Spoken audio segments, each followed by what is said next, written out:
So I really don't know that. I think that the team has played well. They played well in the games, and we got a few goals, so that helps. But tomorrow evening, totally different ball game again. In terms of this competition, you're synonymous with this competition to so many Celtic fans. Yeah. What does it actually mean to you personally? Well, yes, it's. I mean, we got beaten in the final, so it's not great news. Well, that's a long time ago, 2003. So and if you're asking me, a week ago, would I ever actually be involved in another European game? I think you'd have a fair idea what the answer was. But so listen, it's pleasing. It is. If you talk about Celtic and European games, this is where Celtic should be aiming to be playing in big games. And that was set aside away back as far back as 1967, when the immortal Jock Stein and the best side and the best manager that Celtic have ever had and the best team that they've ever had set a standard that it's very, very difficult to reach. And the only way you do that is by eventually winning the European Cup. Now, lots of things have changed since then.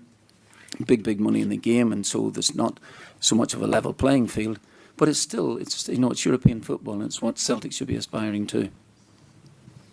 I'm just on those kind of memories of the European games back in those days. The away matches in particular, some memorable ones, didn't you? Can you remember the ones that stand out to yourself that you remember and we may lean on this week even? Oh, the games? Oh, the 2003 games, yeah. They're like, they are very, very vivid indeed.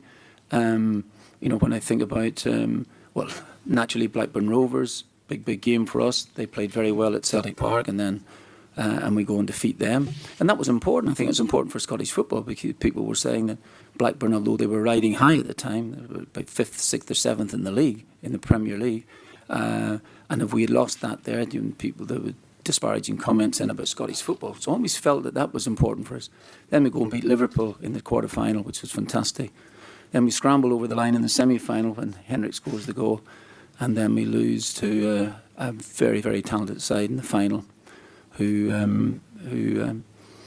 spent a lot of time on the ground, I must admit, a lot of time, Deco, really, sorry, you weren't there. I'm not even sure you were born at the time, but anyway. So, and that keeps me awake at night. But they went on to win the Champions League the following year, so they're a great team, and a brilliant manager, one of the best managers that's been in the game. Well, they could have done a lot less play acting.